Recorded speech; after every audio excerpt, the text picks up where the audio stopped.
अभी इंटरनेट के ऊपर दो कमाल के डोंगवास खत्म हुए हैं, जिसमें सबसे पहला आता है अपना to be hero X and दूसरा आता है अपना lord of the mysteries. And अब ये दोनों ही डोंगवास खत्म हो चुके हैं, तो आज हम लोग इनके बारे में अच्छे से बात करेंगे। साथ में डीमन स्लेयर का क्या स्टेटस चल रहा है इंडिया में या फिर पूरी दुनिया में, आज मैं आप लोग उसके बारे में बताऊंगा। चलो ज्यादा टाइम वेस्ट ना करते हुए इस वीडियो को हम लोग स्टार्ट करें। तो सबसे पहले इस वीडियो को अगर हम लोग स्टार्ट करें तो वो आता है अपने डोंगवास को लेकर। एंड यहाँ पे डोंगवास के बारे में आप लोग नहीं पता तो ये बेसिकली चाइना के अंदर जो एनिमेशन बनाया जाता है उनको यहाँ पे डोंगवा बोला जाता है। एंड उन्हीं में से सबसे पहले डोंगवा के बारे में बात करें जो रिसेंटली में एंड हुआ, यानी टू बी हीरो एक्स, जिसके सीजन 1 के अंदर हम लोग को टोटल 24 एपिसोड देखने मिले, जो सारे के सारे एपिसोड अब अवेलेबल हो चुके हैं। एंड अब इस पूरे सीजन को लेकर मेरा क्या ओपिनियन है, तो सबसे पहले तो मैं आप लोगों को ये बता देता हूँ कि इसका यहाँ पे कोई सोर्स मटेरियल नहीं है। मतलब ये जो डोंगवा आप लोगों ने देखा है वो एक ओरिजिनल एनिमे है, जिसको यहाँ पे उसी इंसान ने बनाया है जिन्होंने यहाँ पे लिंक क्लिक वाले एनिमे को बनाया था। और उन्हीं की तरफ से हम लोग को इस बार एक कमाल का एक्शन एनिमे देखने मिला है, या फिर यूँ कहूँ एक मास्टरपीस एक्शन एनिमे, क्योंकि इस ओरिजिनल एनिमे के अंदर जो एक्शन सीक्वेंस दिखाया गया है वो बहुत ही ज्यादा पीक है। एंड लिटरली हर एपिसोड के अंदर जो कमाल का एक्शन सीक्वेंस दिखाया गया है उसको देखकर आपकी आंखें खुली की खुली रह जाएगी। एंड इन एक्शन सीक्वेंस के अलावा यहाँ पे जो एनिमेशन के अंदर काम किया इन लोगों ने, जिसमें हम लोग को पूरी सीरीज में ही डिफरेंट तरीके के एनिमेशन स्टाइल देखने मिले, फिर चाहे वो 2D हो 3D हो, यहाँ पे सभी टाइप के एनिमेशन में यहाँ पे टू बी हीरो एक्स ने काफी अच्छा काम किया है। एंड ये डोंगवा जब आप लोग देखना स्टार्ट करोगे तो ऐसा नहीं है कि आप लोग इसको कंप्लीट करने के लिए देखोगे, यहाँ पे ये डोंगवा आपको खुद फोर्स करेगा कि आप लोग इसके बैक टू बैक एपिसोड को देखते जाओ। क्योंकि जो इसका सबसे अच्छा पॉइंट है वो आता है क्लिफ हैंगर को लेकर, जो मुझे काफी ज्यादा सही लगा, क्योंकि हर एपिसोड को ये लोग काफी अच्छे क्लिफ हैंगर के ऊपर एंड कर रहे थे, जिससे जितने भी लोग इस एनिमे को बिंज वॉच करेंगे वो लोग यहाँ पे इसके हर एक एपिसोड को इसके क्लिफ हैंगर को देखने के बाद मजबूर हो जाएंगे, जिस पर यहाँ पे लोगों का इंटरेस्ट तो बना रहेगा पूरे एनिमे में। बट जैसे कि मैंने आप लोगों को ये बताया कि एक ओरिजिनल एनिमे है, सो ओरिजिनल एनिमे होने की वजह से इसका कोई सोर्स मटेरियल नहीं है, जैसे इसकी कोई नॉवल, मांगा या फिर मानवा या फिर कुछ भी ऐसा इसका कोई सोर्स मटेरियल वगैरह नहीं है। इसलिए इस टाइप के एनिमेज में आप लोग बहुत ही कम ही उम्मीद रखते हो कि आप लोगों को कुछ कमाल का देखने मिले। बट इस एनिमे के अंदर ऐसा नहीं है। इसके अंदर स्टोरी, प्लॉट या फिर जितने भी कैरेक्टर्स दिखाए गए हम लोग को, उनको काफी क्रिएटिव तरीके से दिखाया गया है। मतलब इस एनिमे के अंदर एक्चुअली में काफी ज्यादा क्रिएटिविटी को डाला गया है, और ये ऐसा एक्शन एनिमे है जिसको यहाँ पे मैं हर किसी को रिकमेंड करना चाहूंगा। जो लोग भी यहाँ पे एक्शन एनिमे के फैन है वो लोग इसको जरूर देखना। आप लोग को इस एक्शन एनिमे को देखने के बाद बहुत ज्यादा मजा आएगा। अब हालांकि इस डोंगवा की मैंने काफी ज्यादा तारीफ तो कर दी, बट जब आप लोग इस डोंगवा को देखोगे तो यहाँ पे हो सकता है कि आपको थोड़ी बहुत प्रॉब्लम भी आए। जैसे इस डोंगवा को देखना जब आप लोग स्टार्ट करोगे तो यहाँ पे हो सकता है कि जो इसकी स्टोरी टाइमलाइन हो वो यहाँ पे आपको समझ में ना आए, क्योंकि जो इसकी डिफरेंट स्टोरी टाइमलाइन है वो स्टार्टिंग में आप लोगों को बहुत ज्यादा कंफ्यूज कर सकती है, और आप लोग को लगेगा कि यार यहाँ पे ये चीजें चल रही थी, फिर अगले एपिसोड में ये चीज स्टार्ट हो गई। सो ऐसी टाइप की सिचुएशन आपके साथ हो सकती है। बट ट्रस्ट मी, यहाँ पे जैसे जैसे एपिसोड आप लोग देखते रहोगे वैसे ही आप लोग के सारे डाउट्स धीरे धीरे क्लियर होते जाएंगे। एंड फाइनल एपिसोड तक देखने के बाद आपका रिएक्शन भी मेरे जैसा ही होगा।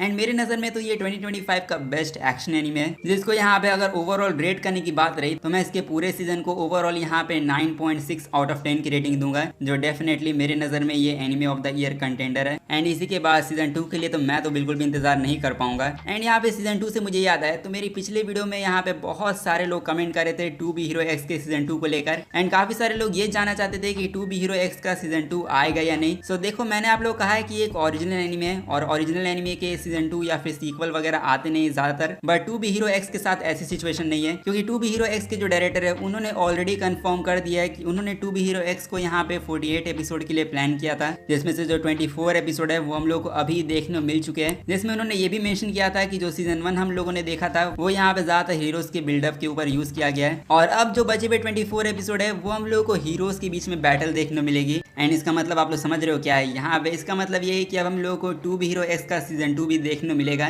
जिसके अंदर यहाँ पे वापस से हम लोग को 24 एपिसोड देखने मिलेंगे। बट यहाँ पे सवाल ये आता है कि टू बी हीरो एक्स का सीजन 2 आएगा तो आएगा कब। तो देखो, यहाँ पे इस चीज को सुनने के बाद आप लोग का मूड थोड़ा सा ऑफ हो सकता है, बट हाँ, टू बी हीरो एक्स का जो सीजन 2 होगा वो आप लोग को अभी फिलहाल के लिए कुछ सालों तक देखने को नहीं मिलेगा। एंड आप लोग सोच रहे होगे कि एग्जैक्टली यहाँ पे कितने सालों की मैं बात कर रहा हूँ, तो मोस्ट लाइकली यहाँ पे 3 सालों से ज्यादा टाइम लग सकता है। एंड आप लोग ये सोच रहे होगे कि इतना ज्यादा टाइम क्यों। सो देखो, टू बी हीरो एक्स का जो सीजन 1 था उसको भी आने में बहुत ज्यादा साल लग गए थे, एंड उसी चीज के ऊपर अगर हम लोग ध्यान रखें तो टू बी हीरो एक्स का जो सीजन 2 होगा वो हम लोग को 2028 के बाद देखने मिलेगा, जिसपे ये ऑफिशियली तौर पे अनाउंस तो नहीं हुआ है। इसलिए मैं आप लोग को अभी फिलहाल के लिए यही कह सकता हूँ कि आप लोग वेट करो, जब इसकी ऑफिशियल अनाउंसमेंट हो जाएगी तब आप लोग को एग्जैक्टली पता चल जाएगा कि इसका सीजन 2 हमें कब तक देखने को मिलेगा, बट हाँ यहाँ पे 2028 से पहले आप लोग उम्मीद मत करना। बाकी टू बी हीरो एक्स के अंदर आपका कौन सा फेवरेट कैरेक्टर है वो आप लोग कमेंट करके जरूर बता देना। और इसी के साथ एक कमाल की डोंगवा के बारे में हम लोगों ने बात कर लिया, तो अब हम लोग बात करें अपने दूसरे डोंगवा के बारे में जो आता है अपना lord of the mysteries. And यहाँ पे लॉर्ड ऑफ द मिस्ट्रीज के भी सारे एपिसोड अब अवेलेबल हो चुके हैं, जहाँ पे इसके जितने भी एपिसोड आए थे यानी 13 एपिसोड, उनको देखने के बाद मेरा क्या ओपिनियन है इस डोंगवा को लेकर। सो देखो यहाँ पे मैं झूठ तो नहीं बोलना चाहूंगा, बट जब ये डोंगवा स्टार्ट हुआ था, जब इसके स्टार्टिंग के एपिसोड हमें देखने मिले थे, तो यहाँ पे ये सच है कि उन एपिसोड ने मुझे काफी ज्यादा बोर किया था। एंड बोर इसीलिए क्योंकि यहाँ पे एलो टीम की जो स्टार्टिंग के एपिसोड की पेसिंग थी वो बहुत ही ज्यादा फक्ड अप थी। एंड लिटरली एक एपिसोड के अंदर ये लोग 30-40 चैप्टर कवर कर रहे थे, जो हम सभी लोग जानते हैं कि ये टेंसेंट वालों ने बहुत बड़ी गलती की। जैसे यहाँ पेसिंग इतनी ज्यादा मेस्ड अप हो गई, जो यहाँ पे नॉर्मल ऑडियंस को तो छोड़ ही दो, यहाँ पे जो नॉवल रीडर्स है उन्हें भी कुछ समझ में नहीं आ रहा था कि यहाँ पे क्या से क्या स्टोरी पहुंच गई, जिस पर हाँ स्टार्टिंग एलो टीम का काफी ज्यादा बुरी तरीके से हुआ और इसी वजह से काफी सारे लोग इसको ड्रॉप भी कर चुके होंगे। बट एलो टीम के अंदर मेरा इंटरेस्ट कब से बना वो मैं आप लोग बताऊं, तो यहाँ पे जब मैंने एपिसोड 9 को देखा जिसके अंदर ओल्ड नेल की डेथ हुई थी, सो ओल्ड नेल की डेथ के बाद यहाँ पे जो मेरा इंटरेस्ट था वो काइंड ऑफ एलो टीम ने अपनी तरफ खींच लिया था। एंड फाइनल एपिसोड को देखने के बाद मेरा ओपिनियन पूरी तरीके से चेंज हो गया। एंड मुझे यहाँ पे रियलाइज हुआ कि इस डोंगवा को लोग क्यों पीक फिक्शन कहते हैं, क्योंकि एक्चुअली में मुझे इसकी स्टोरी के अंदर पोटेंशियल दिख रहा है। एंड इसीलिए मैं इसके फाइनल एपिसोड को तो 10 आउट ऑफ 10 की रेटिंग दूंगा। और इसके अलावा यहाँ पे ओवरऑल इस डोंगवा को रेट करने की बात रही कि ओवरऑल मैं इसको कितनी रेटिंग दूंगा, सो ओवरऑल यहाँ पे मैं इस डोंगवा को 9 आउट ऑफ 10 की रेटिंग दूंगा, जो यहाँ पे ज्यादा लग सकता है बट मेरे हिसाब से ठीक ही है, क्योंकि इस डोंगवा की पेसिंग के अलावा यहाँ पे दूसरी चीजों के बारे में बात करें जैसे एनिमेशन, तो वो यहाँ पे काफी ज्यादा सॉलिड थी। एंड इसके अलावा जो फाइनल के जितने भी एपिसोड थे उनके यहाँ पे क्लिफ हैंगर भी काफी ज्यादा सही थे। एंड फिर शॉकिंग प्लॉट ट्विस्ट वगैरह जो हमें देखने मिला उससे मैं काफी ज्यादा इंप्रेस हुआ हूँ। सो हाँ इसी रीजन की वजह से शायद मैं इसको इतनी रेटिंग दे रहा हूँ। बट सवाल ये आता है कि अगर ये एनिमे ऑफ द ईयर के लिए नॉमिनेट हुआ तो क्या ये डिजर्व करता है एनिमे ऑफ द ईयर जीतना, जिसका आंसर ऑब्वियसली नो है मेरी तरफ से, क्योंकि एनिमे ऑफ द ईयर वही एनिमे डिजर्व करता है जो यहाँ पे स्टार्टिंग से लेकर एंड तक इंटरेस्टिंग रहे। बट एलो टीम के बारे में मैंने आप लोग बता दिया कि इसकी स्टार्टिंग काफी ज्यादा फक्ड अप थी। एंड ये चीजें सिर्फ मैं ही नहीं बोलता हूँ, एलो टीम के जो नॉवल रीडर्स है वो भी इस चीज को एक्सेप्ट करते हैं। एंड जो भी इस चीज को एक्सेप्ट नहीं कर रहा है वो यहाँ पे सिर्फ ग्लेस कर रहा है, जो हाँ ग्लेस करने से यहाँ पे एलो टीम का सीजन 1 अच्छा नहीं हो जाएगा। यहाँ फिनाले अच्छा था, यहाँ पे इस चीज के ऊपर मैं एक्सेप्ट करता हूँ, बट स्टार्टिंग यहाँ पे बहुत ही ज्यादा बेकार थी एलो टीम की, इसलिए हाँ यहाँ पे एलो टीम मेरे नजर में तो anime of the year deserve नहीं करता है। अब यहाँ पे जो इसका सीजन 2 आने वाला है जिसके अंदर कहा गया है कि हम लोग को 30+ एपिसोड देखने मिलेंगे, जो यहाँ पे 2027 में तो रिलीज होगा। सो यहाँ पे उसके अंदर पेसिंग भी अच्छी रहेगी, एनिमेशन भी अच्छी रहेगी। एंड अपने मेन कैरेक्टर यानी क्लाइन के डेथ के बाद अब यहाँ पे सीजन 2 के अंदर हम लोग को अपना न्यू प्रोटैगनिस्ट भी देखने मिलेगा जिसका नाम है先生，请问您是？夏洛克，莫里亚蒂。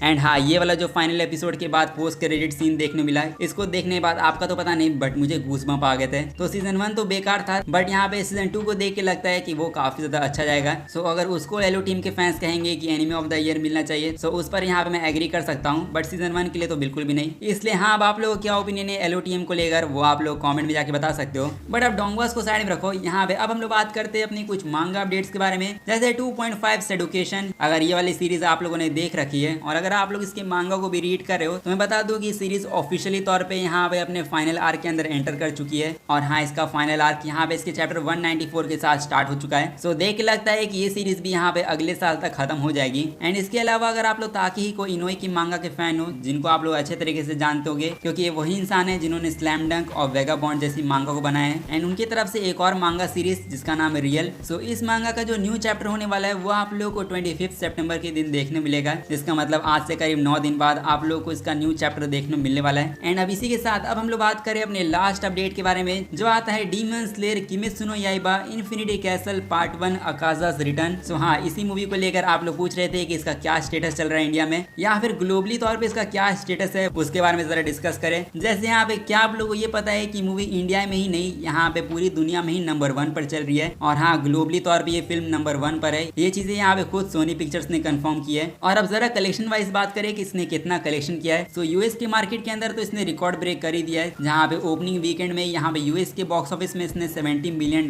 की कलेक्शन की, जो यूएस की हिस्ट्री में ये किसी भी फॉरेन मूवी के लिए बिगेस्ट ओपनिंग रही है। और साथ ही में एक R रेटेड एनिमेटेड फिल्म के लिए भी ये काफी बड़ी सक्सेस है, जिस पर यहाँ पे यूएस में तो इसने रिकॉर्ड ब्रेक कर ही दिया। एंड सबसे बड़ी बात यूएस के अंदर इसने यहाँ पे पोकेमॉन जैसी मूवीज का भी रिकॉर्ड ब्रेक कर दिया, जहाँ पे इन्फिनिटी कैसल की मूवी ने अपने फर्स्ट डे के अंदर ही यहाँ पे $33 मिलियन की कलेक्शन की, जहाँ पोकेमॉन म्यूटू वाली जो मूवी थी उसने यहाँ पे $31 मिलियन की ओपनिंग डे की कलेक्शन की थी, जहाँ पे उसके कंपैरिजन में इन्फिनिटी कैसल ने यहाँ पे 27 साल पुराने रिकॉर्ड को ब्रेक कर दिया। एंड अब चलो ये तो यूएस के बारे में बात करें, बट हम लोग बात करें अपनी कंट्री के बारे में यानी इंडिया के बारे में। सो इंडिया के अंदर क्या स्टेटस है, इंडिया में इस मूवी ने वीकेंड में कितना कलेक्शन किया। सो जैसा कि आप लोग याद होगा तो मैंने आप लोग बताया था कि इस मूवी को यहाँ पे इंडिया में 750 स्क्रीन मिलेगी, बट इस मूवी की जो हाई डिमांड थी उसको देखते हुए अब इस मूवी को यहाँ पे 1900 स्क्रीन मिल चुकी है इंडिया में। एंड इतनी स्क्रीन यहाँ पे किसी हॉलीवुड मूवी को भी इतनी आसानी से नहीं मिल जाती है जितना यहाँ पे डीमन स्लेयर को मिल रहा है। और जैसे कि आप लोग पता होगा कि ये मूवी यहाँ पे 5 लैंग्वेजेस में रिलीज हुई थी, तो यहाँ पे किस लैंग्वेज से कितनी ज्यादा कमाई हुई उसके बारे में बात करें। जैसे डे वाइज यहाँ पे आप लोग अपनी स्क्रीन पर नंबर्स देख सकते हो। एंड टोटल वीकेंड कलेक्शन के बारे में बात करें तो टोटल में यहाँ पे जैपनीज से 22.5 करोड़ का कलेक्शन हुआ। एंड इंग्लिश डब से यहाँ पे 8.25 करोड़ का, हिंदी डब से यहाँ पे 9 करोड़ का, एंड तमिल से यहाँ पे 55 लाख, एंड तेलुगु से आता है 65 लाख का कलेक्शन। एंड ये जो 41 करोड़ का कलेक्शन मैंने आप लोग बताया वो यहाँ पे सिर्फ 3 डेज का है। एंड ऊपर से मैं आप लोग को नेट में कलेक्शन बता रहा हूँ। यहाँ पे ग्रॉस कलेक्शन के बारे में बात करें तो ग्रॉस कलेक्शन फर्स्ट वीकेंड में यहाँ पे 48 करोड़ तक पहुंच चुका है। एंड अब तक शायद 50 करोड़ का कलेक्शन भी हो चुका होगा। जिसपे देखा जाए तो इंडिया की हिस्ट्री में यहाँ पे पहली बार किसी एनिमे मूवी ने इतना ज्यादा पैसे कमाए हैं। एनिमे मूवी अब हर कंट्री से इतने ज्यादा पैसे कमा रही है, तो यहाँ पे सवाल आता है कि मुगेन ट्रेन का रिकॉर्ड कब टूटेगा। तो यहाँ पे आप लोगों को उसकी चिंता करने की जरूरत नहीं है। एंड जब तक शायद आप लोग वीडियो देख रहे होगे तब तक शायद हो सकता है कि यहाँ पे मुगेन ट्रेन का रिकॉर्ड ब्रेक हो भी जाए, बट इसके अलावा हमारे जितने एनिमे अपडेट्स थे वो तो यहीं तक थे। इसलिए अब आप लोग एक काम करो, जाके वीडियो को लाइक कर दो, चैनल को सब्सक्राइब नहीं किया तो सब्सक्राइब भी कर देना। बाकी मैं मिलूंगा आप लोगों से नेक्स्ट वीडियो में, तब तक के लिए सायोनारा एंड पीस आउट।